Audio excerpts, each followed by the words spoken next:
You're listening to the Investigative Journal. I'm your host, Greg Szymanski. 2 hours. 2 hours with great interviews all the time. We get into the news behind the scenes that the mainstream media refuses to cover. What a shame. Let me just update some things before I tell you who my guest is today. I've been promoting it all week, and we're going to get deep inside the family, the order, the Illuminati today for 2 hours. And you got to stay with us from the beginning to the end of this interview. Okay, we're back. It's 8 minutes after the hour, and we're going to get deep inside the Illuminati, the family, the order. We have a guest that was involved with this group, born into it for over 30 years, and her name is Svali. Svali, are you with us? Yes, I am.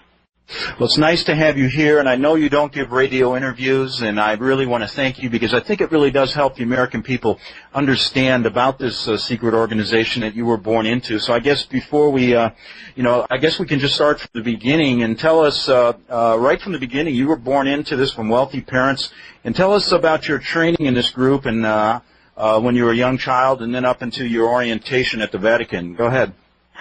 That's a pretty broad area, though, Greg. I mean, that could take hours, if you know what I mean.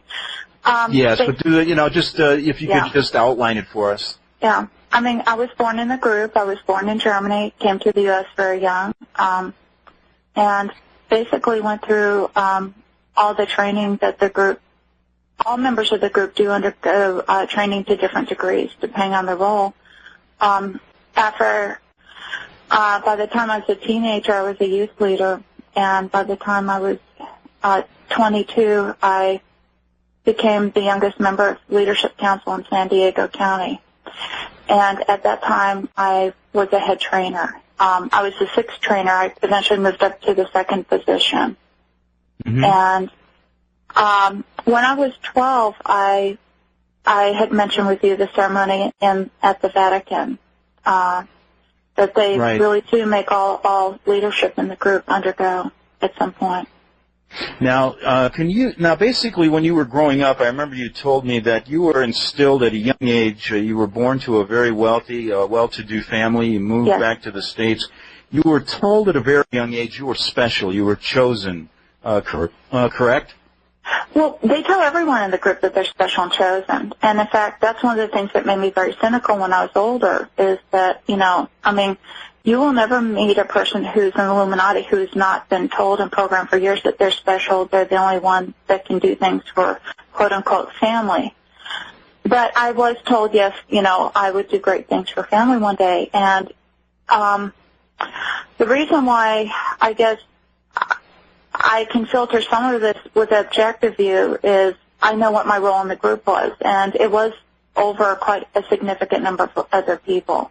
So I don't evaluate my role or specialness within the group, not so much by what I was told, but by what I did. So you reach the age of 12, and then you're told by your parents you're going to an induction ceremony in the Vatican. Can you tell us how that happened and what occurred at that ceremony when you went there? Okay. This isn't easy to talk about, as you know. When I was 12, I was flown over to Germany, and I was I'll call him the German father's house over there. And there was some preparation for a few days beforehand, and I was told that there would be a very important ceremony, and it was considered a sealing ceremony at that point. And basically, I was told a little bit about what I was expected to do during the ceremony. When we got there, we went to the Vatican. There's underneath the Vatican. There's a large room that I described to you when we talked before. It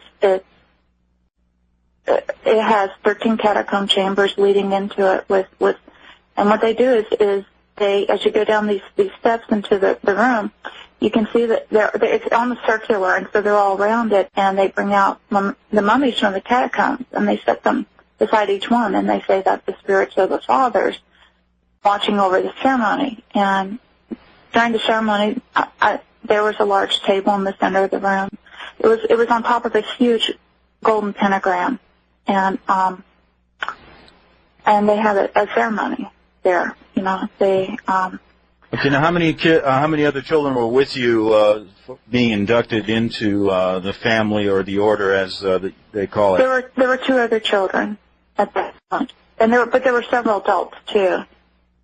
Okay. See, the church also brings in adults to swear their allegiance too. Just so you know, I was told, and I don't know if this is true, but if you want to rise to a certain position within the Catholic Church hierarchy, you do have to go through that ceremony as well. Okay, so you're down in this room with your parents weren't present. No. The German father and the French father were. Yeah. Okay, and at that point, tell our listeners what you witnessed. Well, there was a table. It looked like dark glass in the center of the room. I mean, it was made of stone, but it was very shiny and dark and black. And it may have been something like obsidian or onyx. I'm not sure. You know, I'd have to.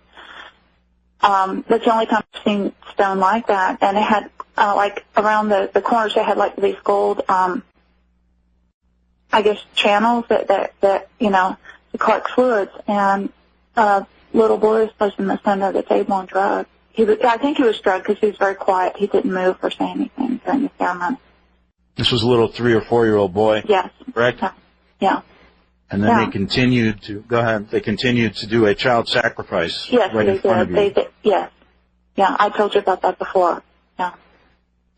Now afterwards, quite what a unbelievable experience for a youth. I mean, for a 12-year-old. I mean, I just what went through your mind? I guess when that happened. I mean, I was terrified. I mean, I was absolutely horrified.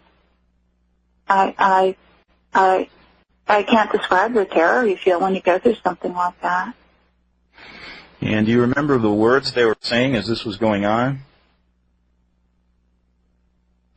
The man was in scarlet. He was speaking in Latin, and basically he was saying, you know, please accept the sacrifice, you know, on this day. But then, you know, and then he said the sacrifice will seal the ceremony, and then he did it.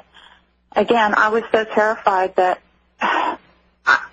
Have you ever been in a situation where your heart's racing, but you can't do anything, and so you're just kind of sitting there and you're kind of like fading in and out? That's I can remember as a youth being frightened, but I don't think I've ever no. All right. Well, gone through anything quite like what you Yeah, have. imagine your heart rate going up to about 220. You can't move, so you're kind of shaking, but trying like not to show it. Mm-hmm. And I mean, it was horrible. And I was keep thinking inside, I can't wait. I can't wait. I mean, you don't say this inside. You're just kind of saying over and over, I can't wait till it's over. I can't wait till it's over. I can't wait till it's over. Afterwards, the man in scarlet, he had a huge golden ring on his hand, and he came over to the center of the room, and he had each of the people that were swearing that day. I had to go forward and kneel before him and kiss his ring and swear my allegiance to the new order, to the new world order, until my death. Now, at that point, you are escorted out. Yes. Yeah. After the ceremony was all over. I mean, the other people also did theirs as well. You know, they had to swear their allegiance too. And then they were what, the same age as? They were the same age as you? The two children were, but there were also 3 adults that went forward and did the same.